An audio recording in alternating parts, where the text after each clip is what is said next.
Aye. Any opposed? That's unanimous. Okay. Before we go into the public comments, I just want to share some thoughts and extend our sympathy. One, to family and friends of Ken Keachel, who passed away this last week. He was an elected official in the county and served for quite some time, and we were very saddened to hear of his untimely passing. A very young man, from my point of view. So we want to remember him in our thoughts. Mayor, there's one more. Oh. Tom Powers, Commissioner. Huh? Tom Powers, Commissioner from Coral Springs. Oh, that one I didn't know about. Yeah. It's also with a heavy heart that we remember and pay tribute to the life of a dedicated public servant, Broward Sheriff Fire Rescue Battalion Chief Terrison Jackson. On the fateful day of Monday, August 28, 2023, we were struck by the tragic line of duty loss of Chief Jackson, a loss that deeply impacted our community. An air rescue helicopter carrying Chief Jackson faced a grave in-flight emergency resulting in a devastating crash into a small apartment building. This catastrophic incident claimed the lives of not only Battalion Chief Terrison Jackson, but also of Lorian Wheaton, who happened to be inside the apartment at the time of the crash. And the story that is told, which is very, very moving, is as the helicopter was going down, his last communique was, "We're not going to make it. Make sure you send somebody to the scene." They were on their way to an automobile accident where the two people involved needed to have air transport. It just shows you something about this individual, and it speaks for all of our public officials, our first responders, I meant to say. Chief Jackson's legacy extends far beyond his remarkable professional achievements.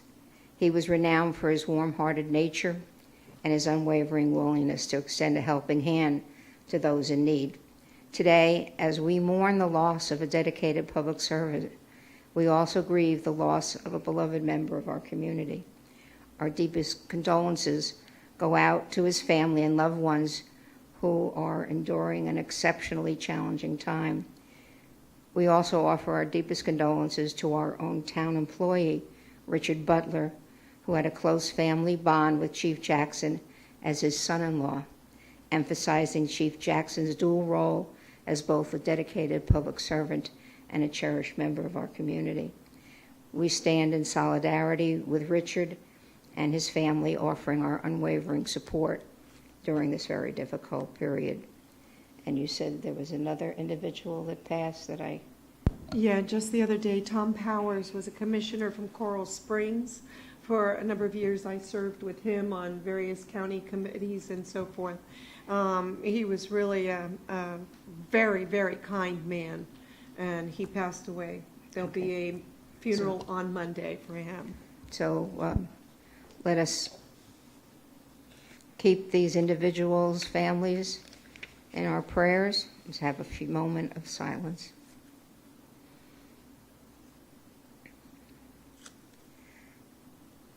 Thank you. And for anyone that's interested, the funeral for Chief Jackson will be at the Faith Center in Sunrise on Friday at 10 o'clock in the morning. And we know what a massive undertaking that's going to be, and I'm sure we're going to have people from our department involved. Okay. Usually the first, not usually all the time, on the first meeting of the month, we set aside for public comments.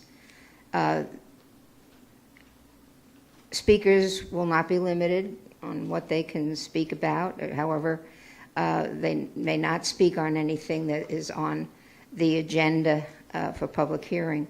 Speakers may speak on the items on tonight's agenda when the item is announced pursuant to the present policy. Speakers will be limited to 3 minutes, and I'm sure I know a lot of people that are here. There is going to be an opportunity for the public to speak on item 29 when that comes up, even though it's not a public hearing. We're going to do that specially. So you might want to, if you came to speak in the open public, you might want to wait and speak to the item directly. Is there anybody that would like to speak? Yes, sir. Oh, I didn't even see. We have a celebrity in with us. I don't know about celebrity, but I appreciate the welcome. Steve Brightcrews, Mayor of Southwest Ranches. I appreciate the opportunity to be here. I should have been here about 2-3 weeks ago when you all ratified the contract that we have for our public service contract that we share. And unfortunately, I was unable to make it that evening. But I wanted to make sure that I stopped by and thank you all for the partnership that you all have provided for the town of Southwest Ranches. We have fallen in love with your Davie PD and fire department. They are part of our family over there, and it thrills us to know that we're going to be able to continue this on for a long time to come. And it also provides a lot of motivation to get our act together as far as facilities and things like that, which we also appreciate, honestly, because it's something we've been wanting to do for a long time. But mostly, I just wanted to say thank you. You all have been an amazing partner for a very long time. We share a lot of central beliefs and guiding lights on how we operate our communities and our towns. You all are great partners, and I just thank you. Thank you for working with us and being such great partners. Thank you for being here. I'm sorry I didn't recognize you. The great town of Southwest Ranches, 2 towns together that believe in a lot of the same things, preserving open space and the equestrian lifestyle. Have to work very hard at it. Is there anyone else that want to speak? Seeing none, then I'll close the public comments portion. And we'll go on to presentations. Leona Henry will be leading this, is that correct? Or? Okay, thank you.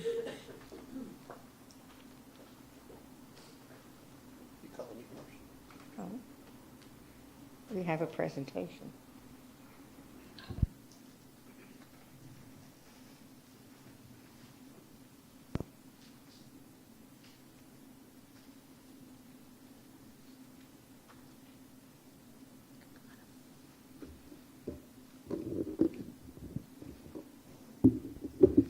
Good evening, Mayor, Town Council members, administrators, staff, and members of the public.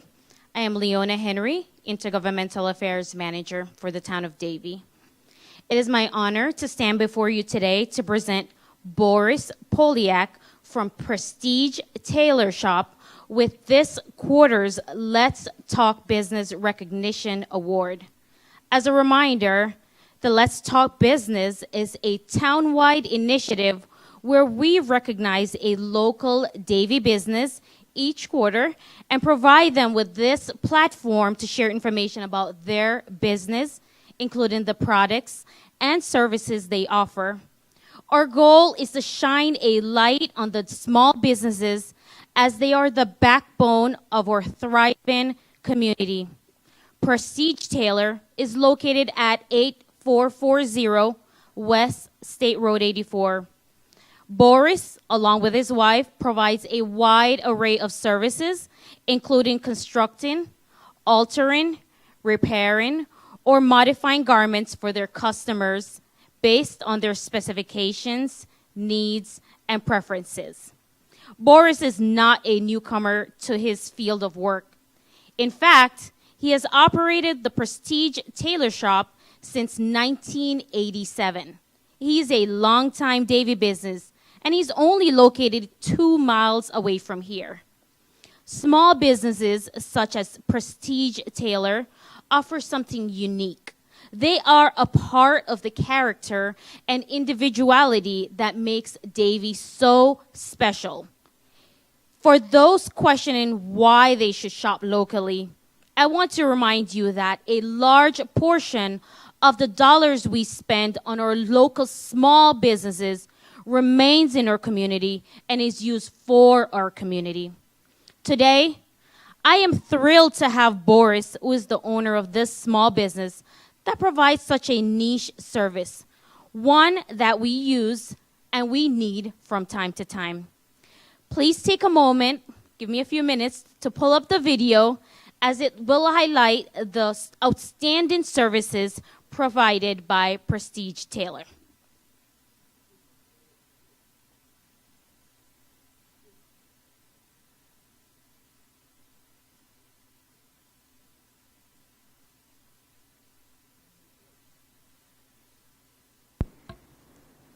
The hush of expectation.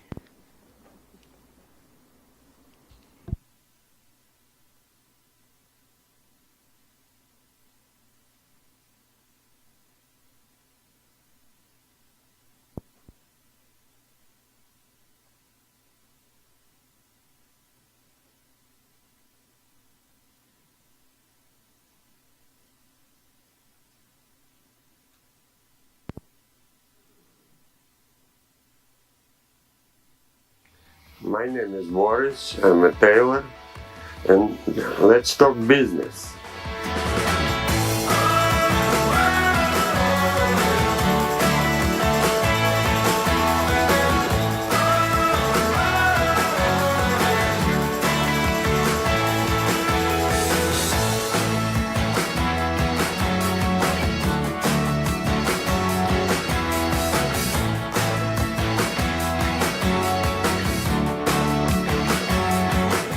I'm owner and tailor of Prestige Tailor Shop. We owned this business from '87. It's 37 years in business.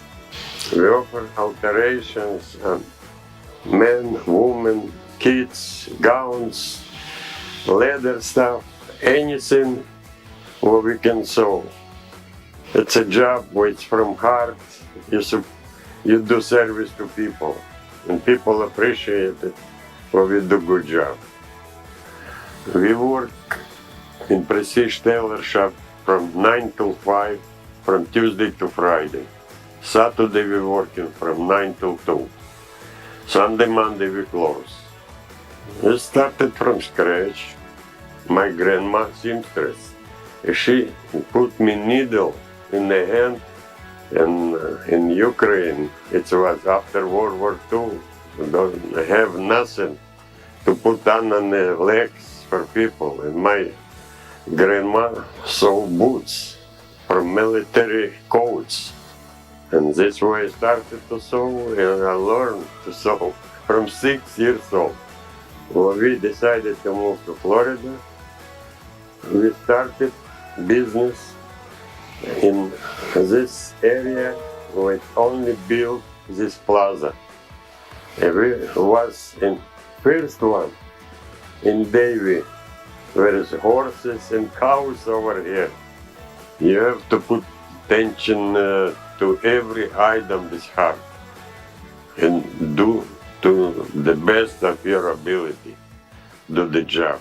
I double check all the time if I did something mistake or not. I correct it immediately if I do. Nobody perfect in the world. Now we try to be the best what we can. That's it. Because we do from heart. You know, that's why I put name Prestige. If it doesn't fit, you come to us if we fit you. That's what it's all about.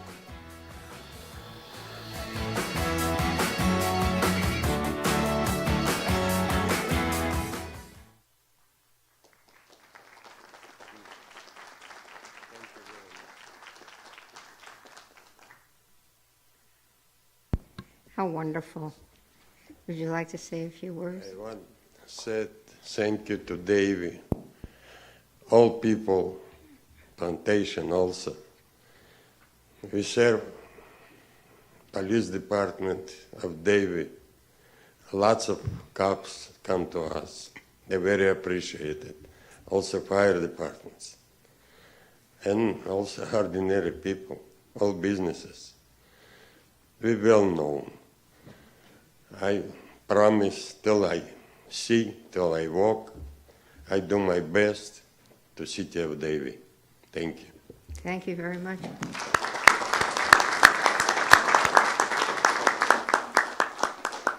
This is one of the really great projects that we have where we identify and recognize our local businesses. And it's great to meet Boris, and he's been here since 1987. Thank you very much for your hard work, and I make sure you all put that address down. I know I just set it in my memory, because I always have things to have fixed, and they're still standing in my closet. So I think I'm going to pay Boris a visit in the near future. I know you will. Okay, thank you very much. All right, we're going to go on to the... That's great. We're going to go on to the consent agenda. Okay, let's see, what do I have to do?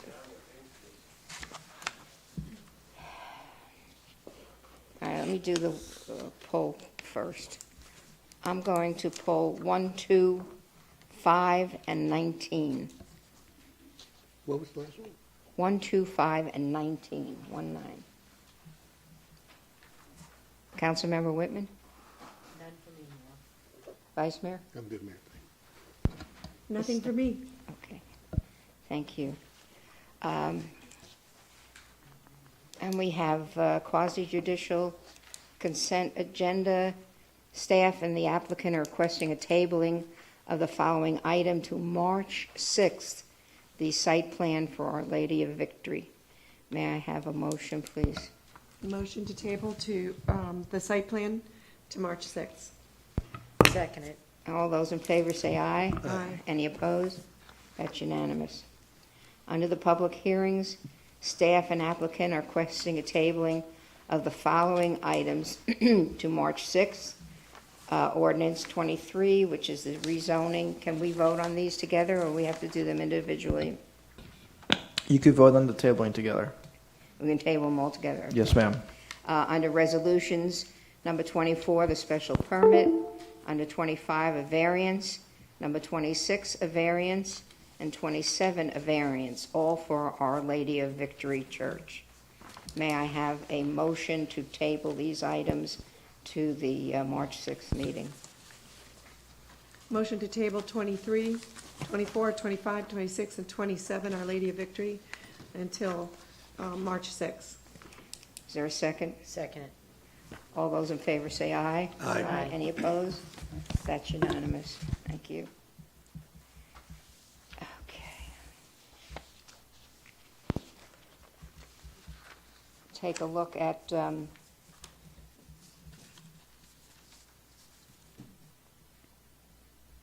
the proclamations. Number 1, which is for National Suicide Prevention Month. Rachel Solomon, the preventer coordinator, is here to accept it. May I have a motion to approve? Motion approved. Second. All those in favor say aye. Aye. Aye. Any opposed? That's unanimous. The Vice Mayor will read this proclamation. Whereas the month of September is nationally recognized as Suicide Prevention Awareness Month, and whereas more than 45,000 Americans die by suicide each year, in Florida, a person dies by suicide every 2 hours on average. Suicides in Florida far outnumber homicides, and whereas suicide is a national epidemic costing the lives of 6,000 veterans each year, and is a leading cause of death for first responders. Firearms are a leading method of suicide in Florida and the most lethal method. Access to a gun triples the risk of death. And whereas the American Academy of Pediatrics, the Children's Hospital Association, and the American Academy of Child and Adolescent Psychiatry have declared a national emergency in child mental health. And whereas suicide is the second leading cause of death for children, adolescents, and young adults aged 10 to 24 years. And whereas it is critical to recognize the signs of depression that may lead to thoughts of suicide, including speaking about wanting to die, feelings of isolation or hopelessness, increased use of drugs or alcohol, and severe mood swings. And whereas it is critical to recognize the best message to prevent suicide when a person is in crisis, ask if the person is thinking of taking their life, keep them safe, and remove their access to lethal means such as poisons, prescription drugs, and firearms. Get them professional help. In Florida, dial 211 or call the National Suicide Prevention Line, 1-800-273-8255, or text 741-741.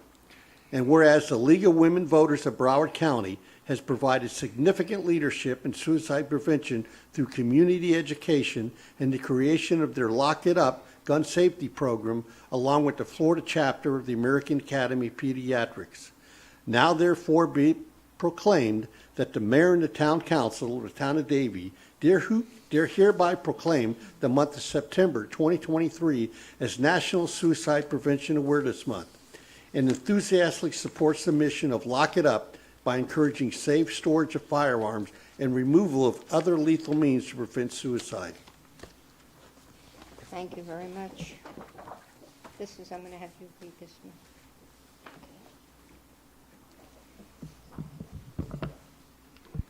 one. National Payroll Week. Huh? Oh, I'm sorry. So I just wanted to add to that, and I want to say on behalf of the League of Women Voters of Broward County, Memorial Healthcare System, and the Florida chapter of the American Academy of Pediatrics, I want to thank the Commission for acknowledging September as Suicide Awareness Month. I also want to note that the new number to call for mental crisis is 988. You can call that at any time 24/7 and somebody will answer. For anybody who would like a gun lock delivered to their home, they can email gloria.lewis@va.gov. I also have gun locks, flyers, and bumper stickers with me. And again, thank you for acknowledging the month. Thank you very much. For what? Oh, we did. First, yeah. Okay. Number 2 is National Payroll Week.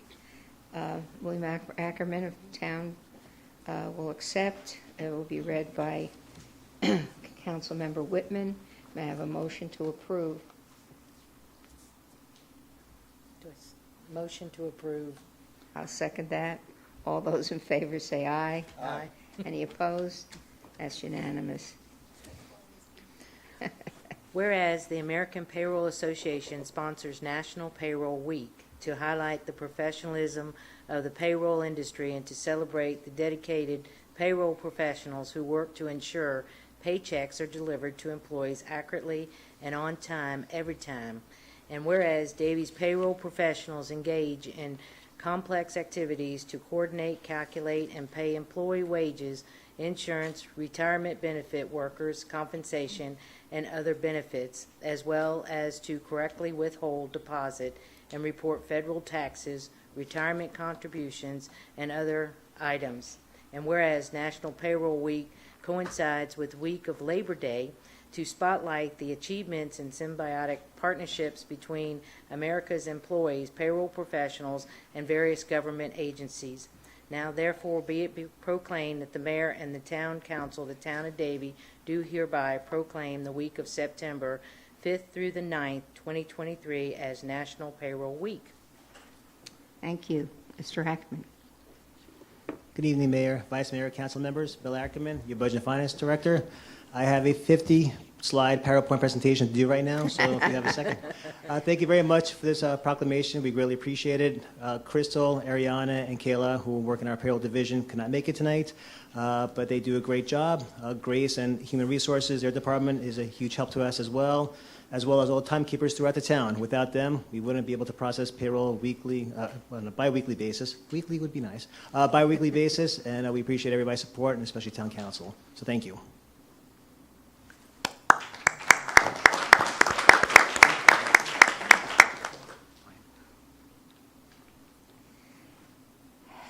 Item number 5 is National IT Professionals Day. Tim Sharp, who is our GIS manager on staff, will accept. May I have a motion to approve? Motion to approve? Second. All those in favor say aye. Aye. Aye. Any opposed? This will be read by Councilmember Starkey. Thank you, Mayor. Whereas at one time, business could exist and even excel without a pen, paper, pencils, and Post-it notes, and a daily planner. And now, whereas the day planner gave way to an Excel spreadsheet, and the pencil and the paper became a dot matrix printer. And now, whereas technology has evolved to include cloud solutions, SaaS solutions, desktop applications, databases, web portals, web application, mainframes, microcomputers, mini computers, personal computers, time clocks, iWatch, iPads, iPhones, Androids, Blackberries, and Surface Pros, and other devices. And whereas government, and specifically the town of Davie, has fully embraced technology as one of its core strategic objectives, with law enforcement, fire rescue, emergency management, clerks, attorneys, accountants, human resources, parks, recreation, building and permitting, public works, and council, I might add, and others, not only embracing technology, but becoming dependent upon the technology for a daily operation.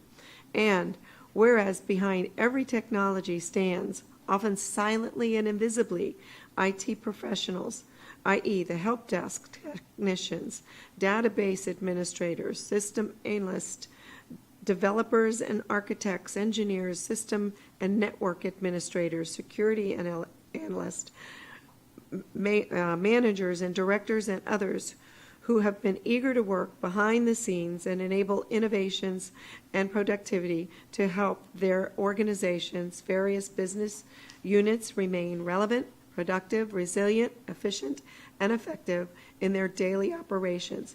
Now, therefore, be it proclaimed that the Mayor and Town Council of the Town of Davie do hereby proclaim September 19th, 2023 as National IT Professional Day. Signed by our Mayor. Thank you. Thank you. I'm here to accept on behalf of Nelson Martinez, our IT director. I know he really wanted to be here today, but he could not be. So first and foremost, I know that he's brought a lot of items to council. I want to thank council and administration for the support of the various projects and initiatives over the years that he's been here at the town. There's been a lot of changes through infrastructure, resources, and of late a lot with security. It helps us avoid becoming a victim to some of the ransomware. Next, I'd like to recognize the team. As you mentioned, some of these folks you see and hear from regular, like on the help desk, and some are just working hard behind the scenes. So, guys, different folks from IT that are here, please stand up if you're not already. And again, thank you all. Very good.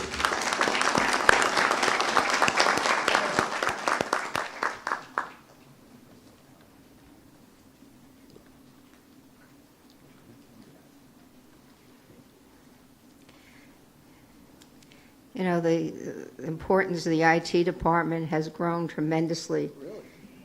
As, you know, we look at all of the cyber criminals and what has happened with the internet and social media and so many other areas, all the scamming, and it is so difficult to put in the appropriate programs and to keep an eye on everything, to keep all of our documents safe. It's a formidable task, and I know I question at some point in time the expenditures of IT department, but when you look at what they accomplish and how they keep our system safe, it's well worth it. Thank you, gentlemen.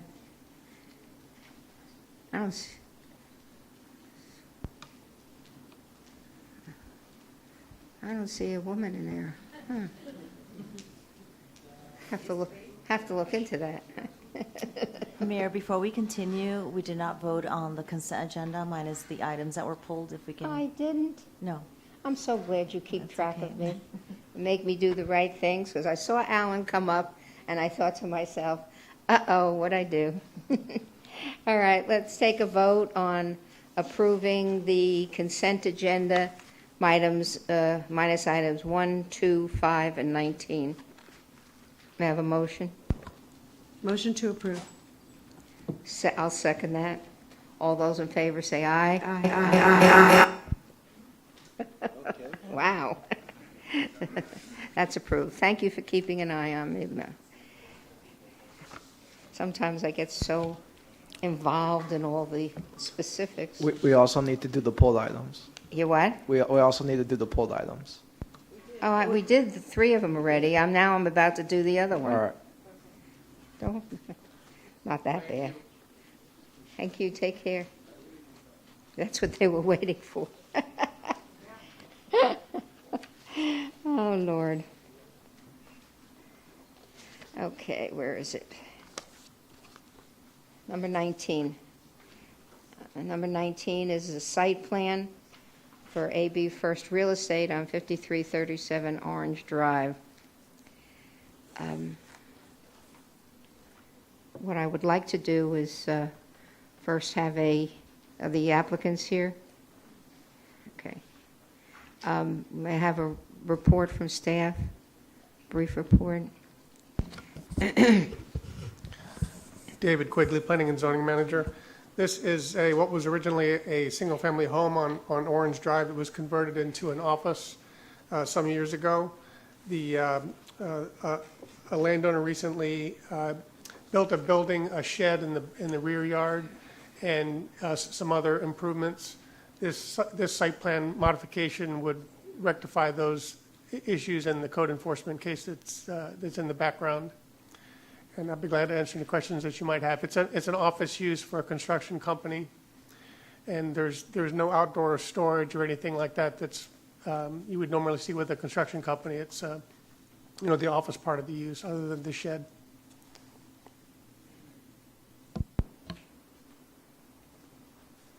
Would the applicant like to make a comment? Good evening. My name is Jeannie Sonarens. I'm with Frank Castoya Architects Office. Basically, that's pretty much as an after-fact shed that was built, and we're trying to get it rectified for the land. So. Okay. I have some questions.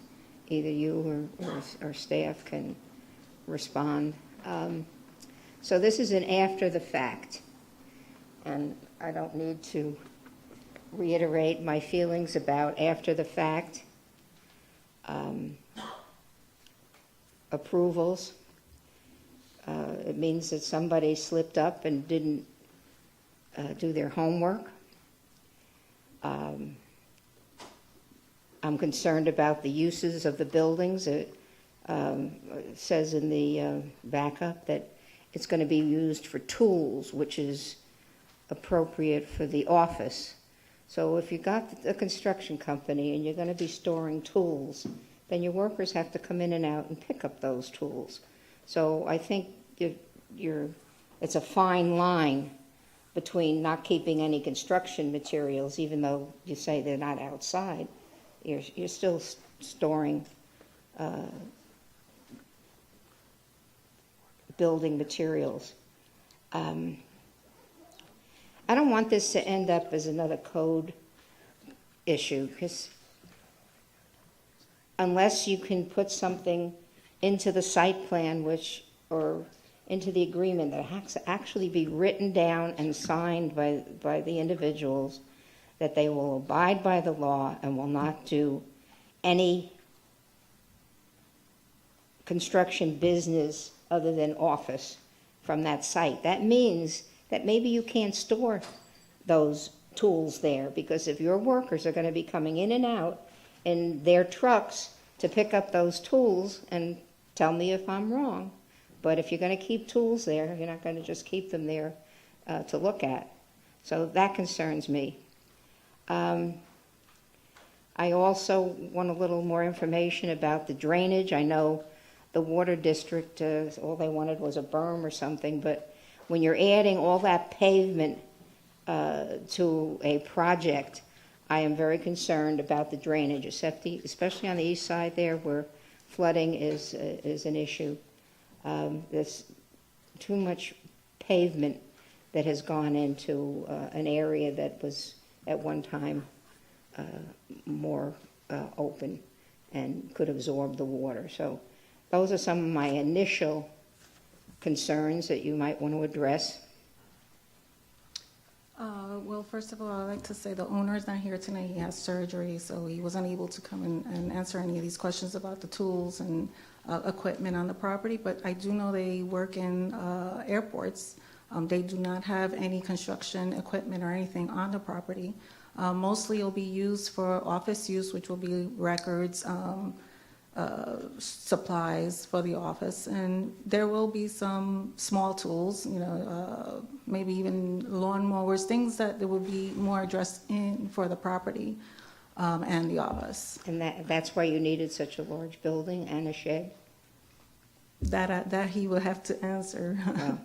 But I'm sure he will be willing to put something on the site plan that you were referring to. In regards to drainage, he can ask. Sure. Jason Wilson, Pillar Consultants, 5230 South University Drive, Suite 104. As for the drainage, the site is actually being improved, even though there is additional parking based on the requirements of the town. We have lowered certain sections of the proposed site to add additional swales in addition to that berm that the drainage district requested. So we're actually holding back more water than previous or the current situation, and we're actually, I believe, holding back the 25-year storm on site. Even with all the addition of the pavement? Yes, correct. Yeah. I won't go into that again. Did you want to add anything to that? Again, I mean, you had a code case, and now you want us to forgive you. It's the old story. It's better to ask for forgiveness than, to do it the right way from the start. So I'm inclined not to approve this site plan, but I'll give the opportunity to the rest of the council if you want to speak on it. Yes. Mayor, I've been leading on this with homeowners because I feel it's difficult for them and they don't know what's going on. I'm looking at your website here. You guys are general contractors. You have a CGC license. You do different. You knew better. If I may? Yes.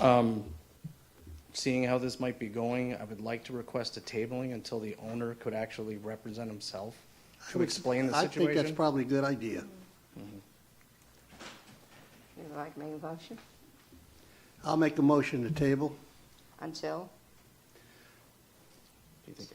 I don't have the date of the next meeting. Do you know when the applicant is back? He said he had surgery. Yeah, I would think 1 month. yeah, a month would be fine. So the second meeting in October? October? What's that date? I'd agree with That that. would be What's the October date? 18th, What? to the October 18th meeting. The October 18th. October 18th meeting. Okay, I'll second that. All those in favor say aye. Aye. Any opposed? Thank It's you. unanimous. Thank you. And also, I'd like to see in the backup the additional information, it wasn't there, on the code enforcement issues that were addressed, I guess, but I didn't see it in the backup. Thank you. And also address the written item, which I don't know will solve the whole problem, because if you're going to keep equipment there, it's not appropriate, especially in a residential area. Yeah. Okay, thank you. Thank you. Thank you.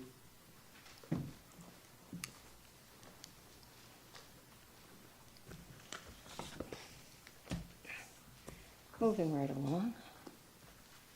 Where are we? Okay, and going into our public hearing portion, we have a resolution on the capital improvement program, which is number 21.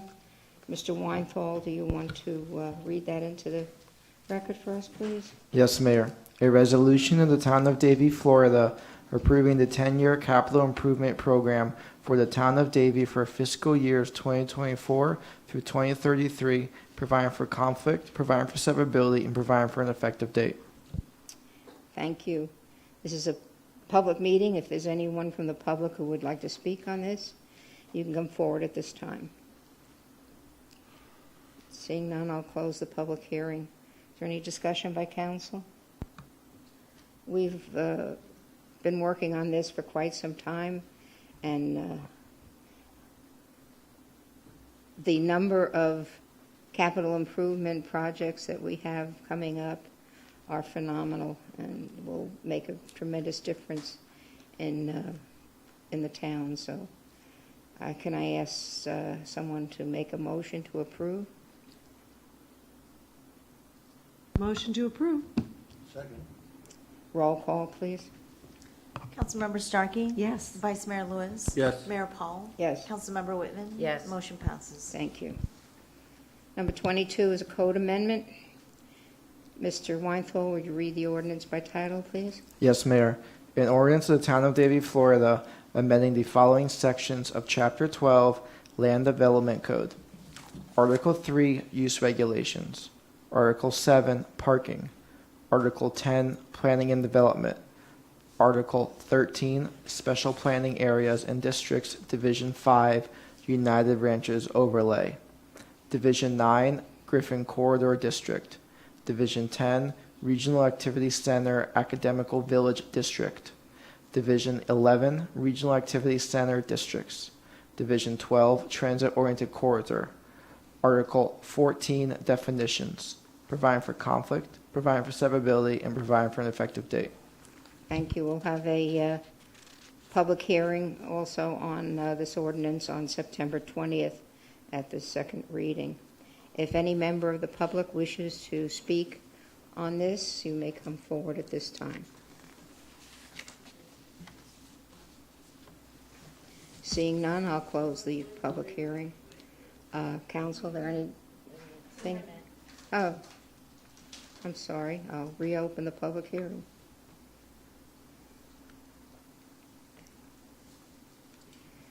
Have you filled out a form, a speaker's form? No, I haven't. Okay, just make sure he gets one, okay? Come right up to the mic and state your name and address, please. Someone give him a hand. There you go. Thank you. Howard Barish. I live at 9491 Evergreen Place, apartment 108. I have been there since, I think, 1995, when I retired. That which I have heard here tonight sounds commendable, but in light of the fact that many people in the community are not doing very well, some of them need help. I know I go to work every week at a food bank and try to bring things to my neighbors to help them. And although everything that's been proposed tonight looks very beneficial, can we afford it? Are we doing enough to help those in the community who really need the help? I wish you would consider those items. Thank you. Thank you. I believe that your statement is well taken and could have been done in the open public hearing or when we worked on the budget, I guess. I don't think you were relating to anything specific on this code amendment, unless I missed something. No. You made a correct statement. Okay, thank you. Anybody else wish to speak? All right, I'll reclose the public hearing. Any discussion, council? Just briefly, so that the gentleman who spoke knows that we did listen. I also think that this is, the item that we're speaking on now is cleanup language, if I understand what our planning and zoning director had explained to us previously, on making sure it's consistent with language definition pertaining to group homes and other community facilities and recovery facilities that are consistent with federal law and state as well as local. So I think the cleanup language definitely is needed, and, I will be supporting the item as proposed. Would you like to make a motion to that effect? Yes, thank you, Mayor. I'll motion to approve it. Is there a second? Second. Roll call, please. Councilmember Whitman? Yes. Vice Mayor Lewis? Yes. Councilmember Starkey? Yes. Mayor Paul? Yes. Motion passes. Thank you. Okay. The rest of the public hearing items have been tabled. Do we have any board appointments? I think we're pretty clear on those, right? Now we're going to old business. This is the Broward County Phase 2 Pine Island Road widening project. Phil Holste, Assistant Town Administrator, will lead this, but before the discussion, let me just reiterate. On August 3rd, 2023, the Town Council held the Broward County Pine Island Road Phase 2 Road Widening Workshop to review the overall project and heard a presentation regarding the proposed noise wall and the impacts on the 7 communities. At that time, 3 communities requested sound walls: Forest Ridge, Reflections, and Pine Island Bay. Since that workshop, Forest Ridge has withdrawn their request for sound walls. This old business item will provide us the opportunity to discuss the proposed sound walls and give direction to the town administrator. Before we start, though, I want to ask if there's anyone here from the public who's going to want to speak. Phil, were you going to give a presentation first? No, I think everybody's... Yeah, we have the presentation in the backup. Thank you. Okay. So I'm sure a lot of you are here that want to speak tonight. What we'd like to do, if you want to speak on this item, and this is very unusual for us to do this, but we wanted to make sure that we were totally transparent and everybody had an opportunity to express themselves. If you would like to speak, please come and make a line in the center aisle and then come up to the podium one by one, stating your name and address. You will each have 3 minutes to speak, similar to our open public comments.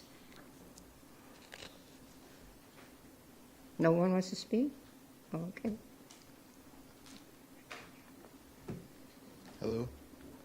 Hello. My name is Chris Shanley. I live at 4161 South Pine Island Road, Davie, Florida, which is right here at Reflections facing Pine Island.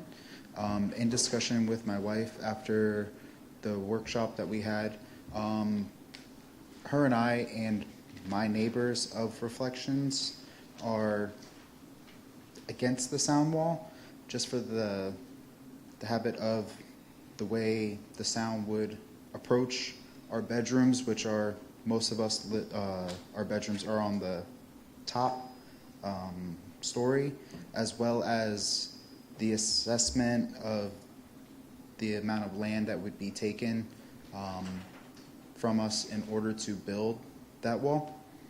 I don't believe that would be anyewhat effective to my property value. You know, I have shrubbery, trees, beautiful avocado tree right there. It's nicer to see plants and shrubs than a concrete wall.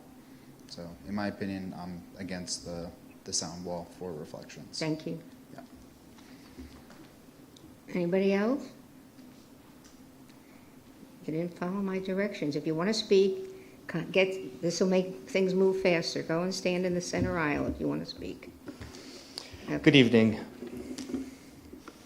My name is Johan Claudio Verba. I'm the Vice President of Reflections Townhomes. At the workshop, the public was shown a PowerPoint with tables demonstrating the recommended noise barrier sizes and cost of installation of the 7 communities that meet the noise abatement criteria. The total estimated cost of the sound wall project for those 7 communities is $5,195,000, with the town's portion being $2.6 million for 117 benefited residences. The town council seemed to really hone in on this $2.6 million figure when discussing the cost and feasibility of the sound wall installation. However, this $2.6 million figure includes communities that did not make timely requests for sound walls, as well as communities that would not meet the $42,000 per benefited residence threshold. Instead of grouping all 7 communities together, Reflections is requesting that the town council focus on each community individually when coming to a decision on whether a sound wall is feasible. We estimated the cost according to the PowerPoint presentation, and it's going to be about $1.5 million for Reflections and the other community that did not apply for it. So that would be comfortably under the $42,000 threshold. So, and whatever happens with Forest Ridge should not be our concern, because we don't have any tree line, we only have shrubs, and it would actually improve the look of our community. Thank you very much.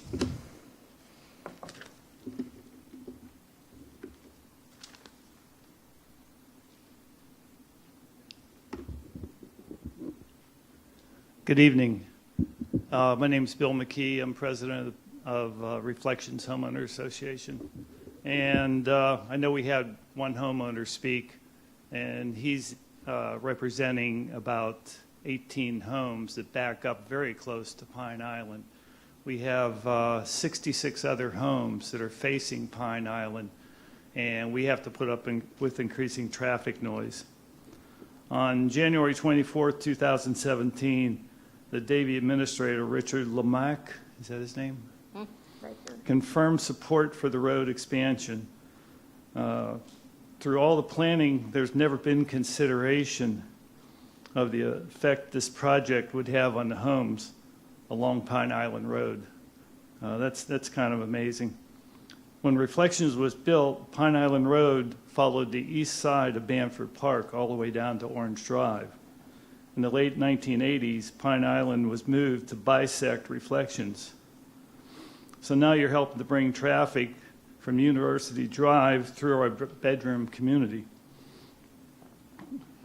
I see there's a lack of consideration of the traffic noise that we have to put up with. And also, this noise meets the threshold for a sound wall, much less the 30% increase the traffic will have. I know your town engineer says there won't be more noise. However, the State of Ohio DOT study says increasing traffic will increase noise.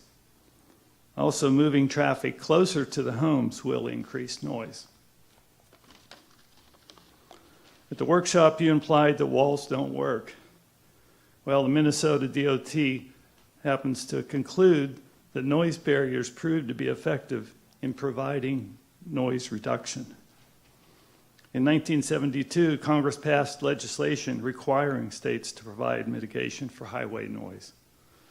I think that's why Broward County is moving forward to look at putting in the walls. So as we were saying before, the price wall, the workshop, you priced the walls, including communities that didn't request them. So it doesn't seem fair to compare us to other communities that don't have our density. A rough calculation would put the cost per residence for Reflections at around $18,000 per home. That's well below the $42,000 threshold.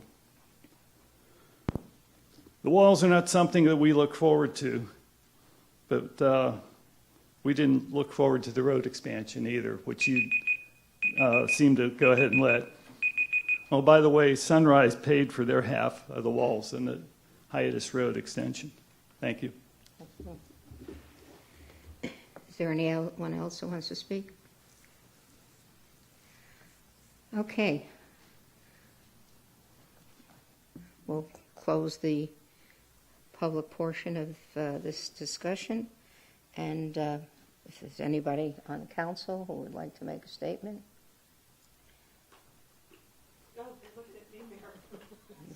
Sorry, Mayor, I was trying to get rid of my mint real quick so I could speak. If anybody else wants to speak first, I'll be done in a minute. I'm looking forward to this, you speaking. I'll go ahead then. Keeping in mind, this is not a Davie project, this is a county project, spurred on by the surtax, which you people voted for. So this was an expenditure that the town understands that they're going to make a partial payment. And I understand the issue with the money, but it was also an aesthetic issue. What you're going to create is a canyon, with the walls. You're giving up some of your property. You're accepting maintenance of the wall and the swale areas around the wall.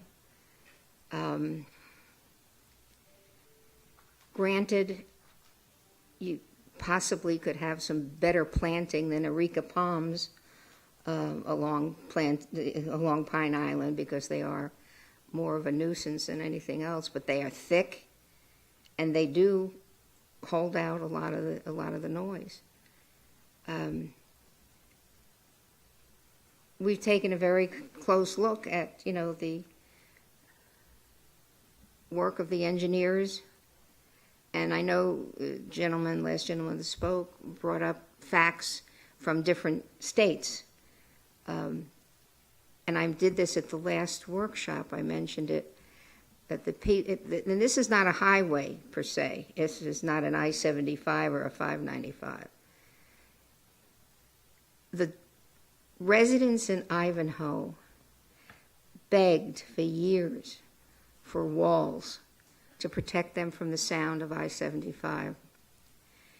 We must have worked on that for 15, 20 years.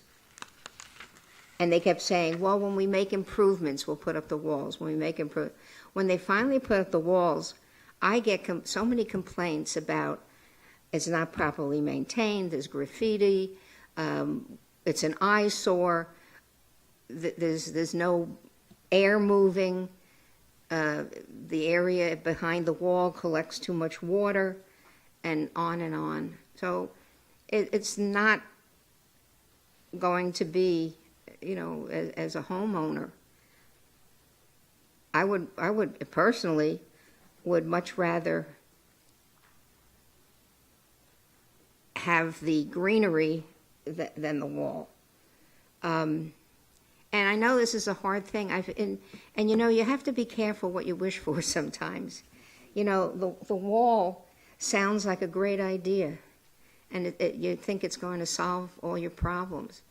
But the one thing that they have proven, and this is what happened in Ivanhoe, the people right against the wall didn't have as much noise. But the people a block away from them that didn't used to have noise now had noise, because what happens is it hits the wall, it goes up and over.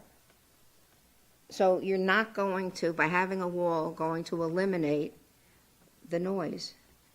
And that is something that the residents from Ivanhoe have experienced and have talked to me about. So I understand where you're coming from. I just don't want to see Pine Island Road become, with walls on both sides. You're going to have, it's going to be like a canyon. It's going to be too cityfied. And we're trying very hard. I always tell people, why are we a town? It's a state of mind. It's very, very difficult with all the development, especially since we're in such an ideal location. We're 11 cities of the 30, 36? Huh? 31. Okay, I little exaggerated. Border Davie. So when we have meetings, we meet with Plantation, we meet with Sunrise, we meet with Hollywood, we meet with Pembroke Pines. I mean, everybody that touches us, we have to, partner with them to solve traffic problems, and that's the main thing that we have between us.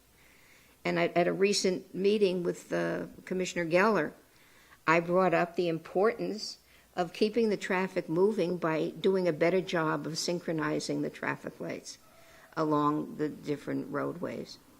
So that has also been a promise that they were going to do that with the surtax money. So, it's really a hard decision. And I hate the thought of playing the role of I know best what's for you, because it may not necessarily be so. You need to be able to understand where we're coming from when we make the decisions that we make. That we're trying to think of the long range. We're trying to think of what the future, we're trying to think of what the community will look like and how people will respond to it. So either one of you.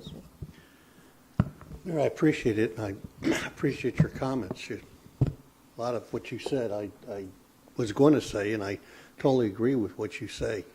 So I'm going to be rather brief, but when I look at Pine Island Road, I think it's a good-looking road. It's a nice road.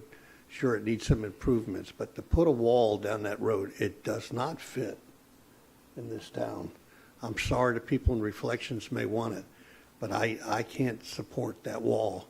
And to me, it's going to ruin the community, the rest of the community through there. I just can't support it. I'm sorry that you may want it. You may not like to know, but I just think that the whole community is better off without that wall. That's my feelings. Thank you, Mayor. Mr. Hoy, could I ask a question? Now the improvements on Pine Island Road, they're not going to actually be widening the road. They're making, well, they are. They're going to make an extra lane, the extra lanes by reducing the median. So correct. And all the improvements are going to be done within the existing right-of-way that exists today. it's just that if you put up the wall cannot be in the easement, and that's the reason why they would have to take property from the community in order to put up the wall. Is correct? Okay, thank you. Yes. Susan? Well, most of you all know me, and you know that I've been at every meeting trying to, listen very carefully and tentatively to what our community has to say.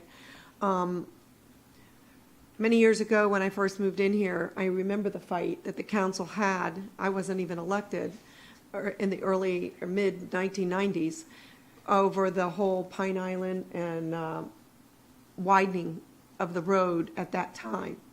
However, the county did say at that time that it was going to be forecasted that it would be widened because of the traffic and the improvements and the densities and everything on the growth and future land use. It had to be done. We took Orange Drive off the traffic ways because we wanted to calm that down. We took Hiatus Road off the traffic ways back then because we wanted to quiet it down in our rural areas. We said, council at the time, mayor council said, we'll move forward with the projects on 441, University, and Flamingo Road as our major corridors. Well, that worked for a while until the densities around us, even more so, and the population increased throughout Broward County and beyond. Miami, Palm Beach, no matter where you go, it's horrible traffic. I've read the traffic studies, I've read the noise studies.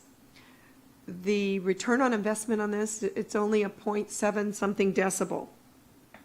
That's de minimis. It's such a small amount of an amount that would be realized for a wall. There's so many other things you could put, in lieu of that I believe that would probably help that noise in our community even better than just, the 0.7 of that you'd realize. A big concern of mine is that there's a curve that, we can't get away from. As Bill expressed earlier, they kind of sliced the community in half and made that curve and got right back onto Orange Griffin.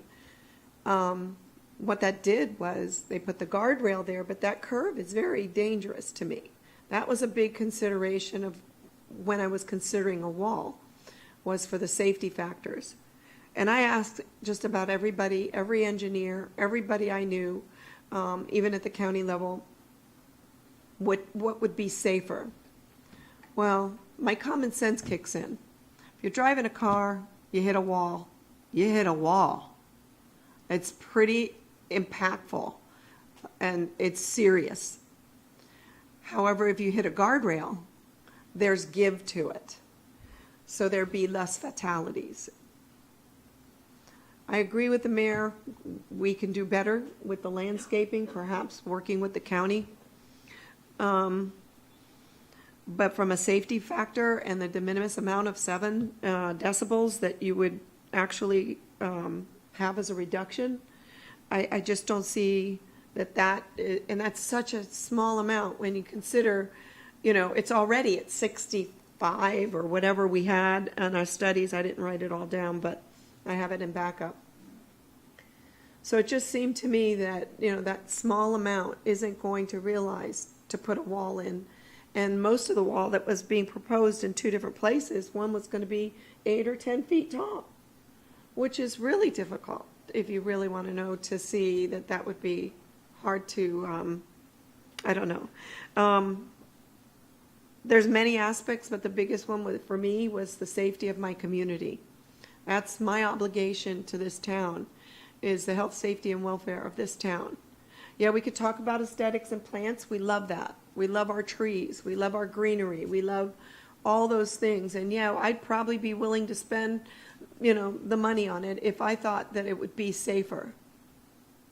But because it's not, and most of what I heard from expert is that the guardrail is safer without the taking of property. So, it's been very difficult. My own community in Forest Ridge, my community of Reflections, Pine Island Bay, Alpine Woods, all of them. I've gotten emails and phone calls and even stops at Publix and other places where they would talk to me about it. And I'd listen, and I'm still trying to gather more information. So I did receive also a letter from the Reflections attorney the other day. I forwarded it on as backup in here now as well, and then staff did reply to that information. All council was then copied. It's right here. So we've valued and took into consideration just about everything over time. And yeah, it would be nice if we didn't have to 6-lane this road, or county didn't 6-lane it. But it is done. It was voted on, as the mayor also said, it was voted on with the surplus of the surtax money to make these necessary improvements. Traffic's not going away. It's only going to grow. It's only as South Florida continues to increase in population, it's only going to grow. But the only thing I can really consider at this point is not to do the wall, because I believe it's safer for those who live along there. And that the 0.7 decibel isn't really going to be the value that we're looking at. It's more of the safety factor altogether, because I want it to be safe for everybody who lives along that road. And like I said, I'll fight to get more landscaping. That would be, you know, a nicer upgrade than what you're used to. And hopefully we can continue with that, because it would save county, we can always tell them it'll save the county money, but let them replace those areca palms that are, you know, most of them are dead on the bottom. Thank you. Michelle, did you want to say something? Well, I try to look at it as if I lived in that area. And having a sound wall in my backyard, I don't think would be feasible. Only to the fact because, like the mayor said, it's going to jump over the wall and it's going to hit the community that's a little bit farther back. So by that happening, it's not going to take away from the sound, it's going to add to the sound. I think with, like Councilmember Starkey said, the landscaping can do wonders with sound, depending on what's put there, and what to block the sound will also help. You also got to take in consideration, after years when the wall, if it's put up there, you're going to have to maintain it by painting it and having that responsibility to it. And then if, God forbid, there is damage done to it because of an accident, now it's got to be repaired. So you've got to take in all these factors of having a wall there opposed to not having a wall. So that's my comments to it. Thank you. Man, I'm sorry, I forgot another point, was that the heat impacts. With the hedges and the trees, we usually have a nice breeze, and it does cool down. But when you put a wall in, and concrete, and more asphalt, which they're doing anyway, but you get more and more heat. So, you know, to me, that it would become a lot hotter in the community, in the homes that are going to be living right next to it. And so I forgot to make that point. Thank you. All right. So before we take a vote and provide direction, I want to pose the following question to my fellow council members. Do we want to give direction tonight to the town administrator to send a letter to Broward County regarding our decision on the sound walls, or do we want a resolution to be placed on the September 20th town council meeting with our decision? You think a letter's sufficient? I would think so. It's, Mayor, it's council decision. They just need to hear a formal response from us. Right. Formal response can be a letter or a reso. What's your pleasure? I think a letter appropriately stating many of our concerns on this. Yeah, I don't think they're going to respond necessarily any more on a resolution. Yeah. Well, if it was a resolution, it would be on the consent agenda, and we've already had the discussion here, so. I think a letter's I'd say a letter. sufficient. Okay. So, do we want to make a motion to give the town administrator direction to send a letter to Broward County regarding our decision, which we're going to make in a moment? Yes. So Yes. let's do two. Yes. Okay, so you're making the motion I'll to make send a the- letter. I'll make the motion to send a letter to the county. Okay, Second it. and I second that. All in favor, say aye. Aye. Any opposed? That's unanimous. Now we'll take a vote on our decision. Would someone like to make a motion? Would you like me to word it for you? Go ahead. I'd like to have somebody make a motion to inform the county by letter that we are not in favor of a sound wall at any place on Pine Island Road. Is that sufficient, Phil? That's sufficient, and we can route the draft letter to you for your review before it's sent out. Okay. And also stating that we would like the landscaping improved along the area, especially where Reflections, Okay, Alpine Woods. that would be a good idea. Yes, we plan on adding that. Yeah, in lieu of, right. So, who wants to say so moved? I'll make that motion to send a letter to the county telling them that the council does not support any sound wall on Pine Island Road. And that's from Orange Drive to State Road 84. And requesting, looking at the landscaping, And requesting extra landscaping for the reflections. wherever necessary. In lieu. Where necessary, I Yeah. agree. Where necessary. Can I second it? Okay, is there a second? Second it. Okay. All those in favor say aye. Aye. Any opposed? That's unanimous. Thank you all for being here.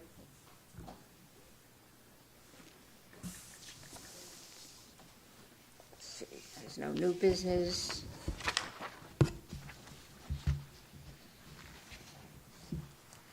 Okay, scheduling of the next meeting. I'm looking very far ahead.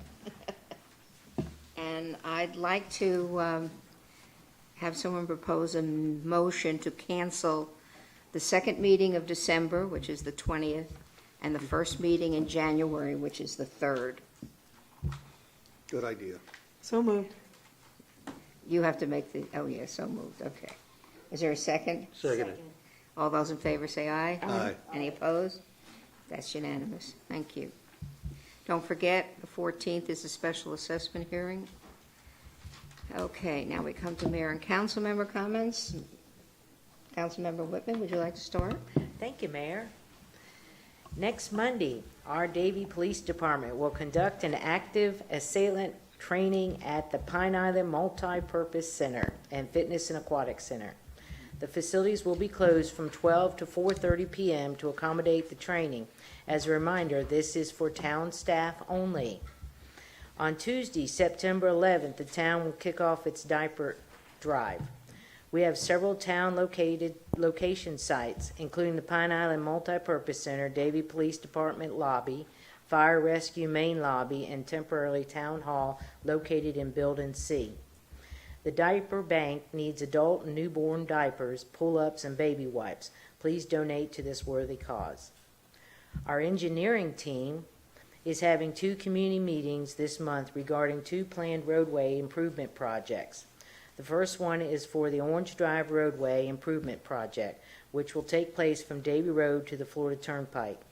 The meeting will occur on September 13th at Sunny Lake Bird Sanctuary at 7:30 p.m. Residents along the corridor or businesses who operate in the area are invited to attend. Our town engineer will provide information about the improvements, when the work will begin, traffic patterns, and other important information. Please don't miss it.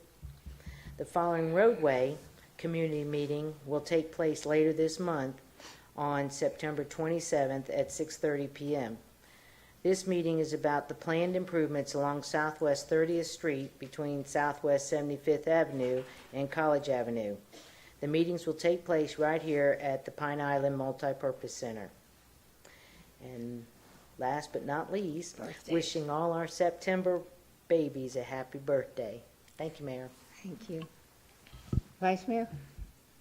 Thank you, Mayor. I want to remind everybody that this weekend we're having the Davie Pro Rodeo. It's taking place Saturday, September 9th at 7:30 p.m. So get your tickets before they are sold out. And on another note, the Celebrate Davie event will take place on Saturday, September 23rd, starting at 2 p.m. While the Taste of Davie portion of the event is canceled, the rest of the event, including the laser light show, arts and craft area, pony rides, and a host of other activities will continue as regularly scheduled. I'll see you at those grounds. Our Planning and Zoning Division is accepting nominations for the 2023 Sustainability Awards, now through September 28, 2023. To participate, residents are asked to nominate a neighbor, business, school, nonprofit organization, or themselves. As we do each, we will recognize the recipients at upcoming town council meeting. Help us recognize the people in our community who are helping to preserve our natural resources. That's about it, Mayor. Thank you. Very good, thank you. Mrs. Starkey? I don't have a whole lot. I just hope everybody had a good Labor Day weekend, and remember to have a solemn occasion on 9/11. I mean, we're here up on, what is it going to be, 24 years now? Or is it 23, 24 years? So we're going to have a memorial service out at Western High School at 9:30. It's usually with our police and fire, as well as some of the BSO and many of the people from previous years. They have a usually pretty good speaker, and as well as the students there. Davie West is going to have a meeting about undergrounding their FP&L poles. Apparently, they've been asking for that for quite a while, and homeowners association that does request through FP&L's grant program, they are considering those HOAs. So this will be the very first one in Davie that's going to go forward with a meeting. So if anybody's kind of interested with your private communities, HOAs, of having your underground power, let us know. That's about it. I hope everybody has a good time, and I'll see them on the at the rodeo. I'll just piggyback on what you just said. I spoke with Ben Wesley, the government liaison with FP&L, about just that item, and he said, as he presented to us last year, that undergrounding the lines was part of their plan, and that Davie is in the queue for next year. So they've got a number of areas already that they are planning on doing the underground. So, you know, we'll get there eventually. I want to remind everybody I'm going to have my Mayor's Breakfast on September 14th at 9:30 at Fat Stork at 8270 Griffin Road. Come one, come all.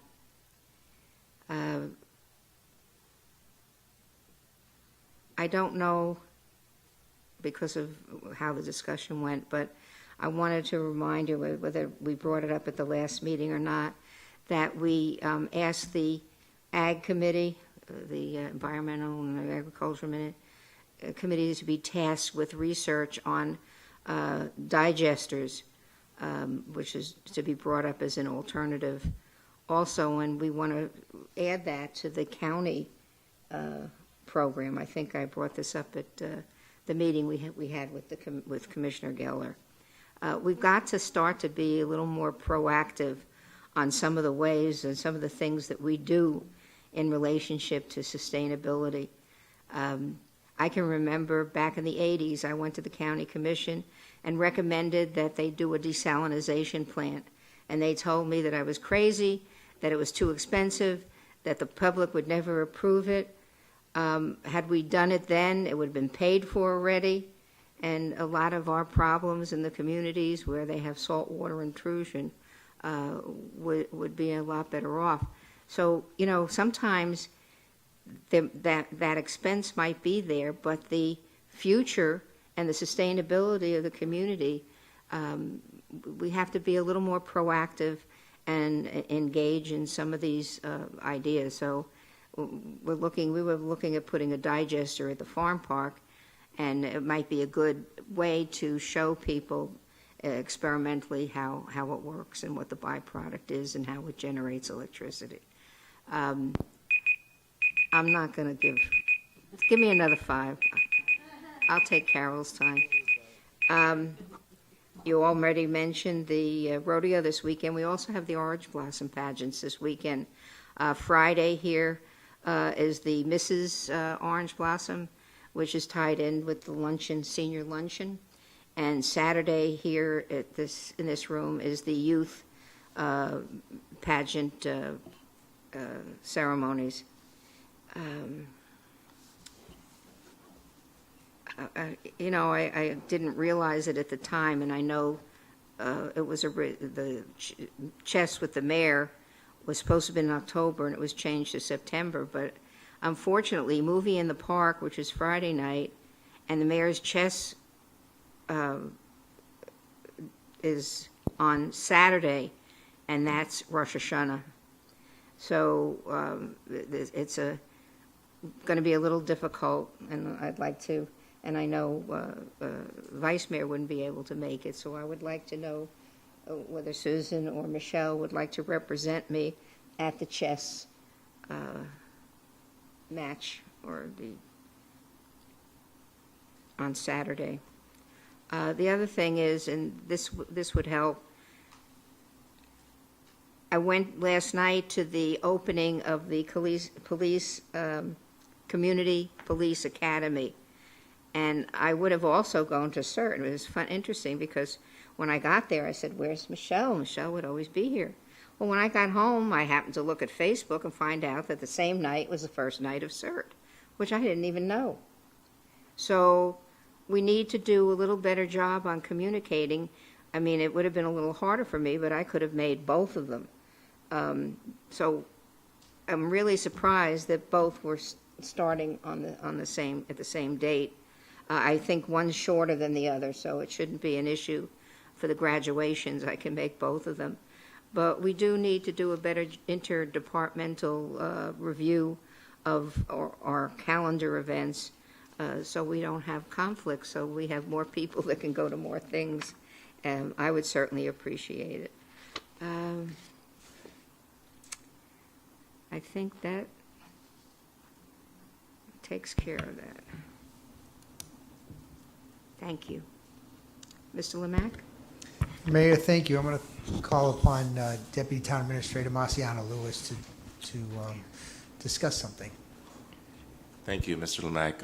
Mayor, council members, Marciano Lewis, Deputy Town Administrator. Just want to announce the town has again received another award. But don't be disappointed, it's not for the fire department. This time it's for our budget and finance department, Mr. Brian O'Connor and Mr. Bill Ackerman. In July, the town was notified that we had received the 2023 Achievement of Excellence in Procurement Award. The award is designed to measure and provide benchmarks for public procurement best practices, and this will be the 4th consecutive year the town has received this prestigious award. This achievement recognizes the town's excellence in public procurement and strengthen innovation, professionalism, e-procurement, productivity, and leadership attributes of the procurement function. Kudos to Brian. Brian, hey.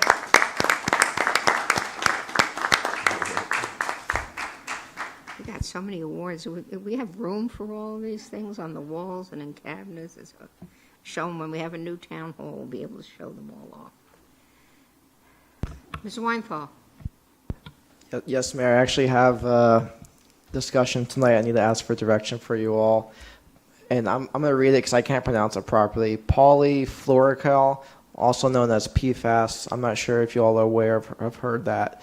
It was commonly used in foam by fire departments throughout the years. And as you know, Broward County Fire Department, or fire training facilities in Davie, well, there is litigation against the manufacturers due to the environmental effects. So question 1 is, I'm asking for direction if town council to give to myself and Ms. Diller-Mack regarding exploring litigation options against the chemical manufacturers.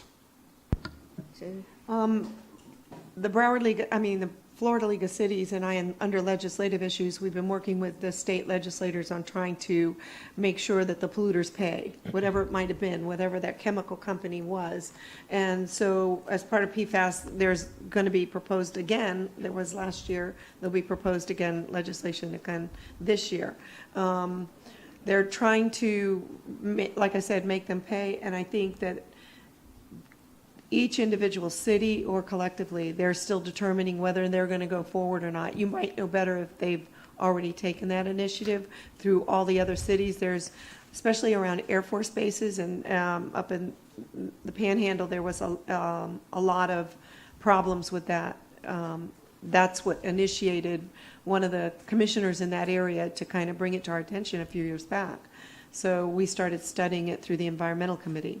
So I would think that that's a good idea to join in any litigation that might be out there collectively to at least get them to pay those. Yes, so I'll address that. You're correct. There was a lot of issues around Air Force bases.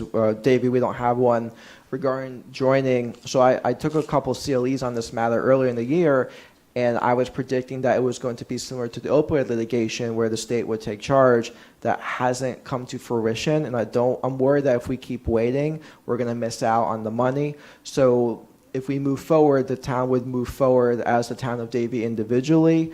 It's a very, very niche field. So my second question would be, if you do approve us moving forward to explore litigation options, to outsource it, because of how niche this is. This is a very niche litigation, very niche chemical, and there's a couple attorneys, not many, who are handling this, and we would explore the best possible contract and attorney for the town. It would be on a contingency basis. Okay, and if you would also, Thursday, Friday, have legislative policy committee for the state. I will also bring that up and see what their intentions are going forward.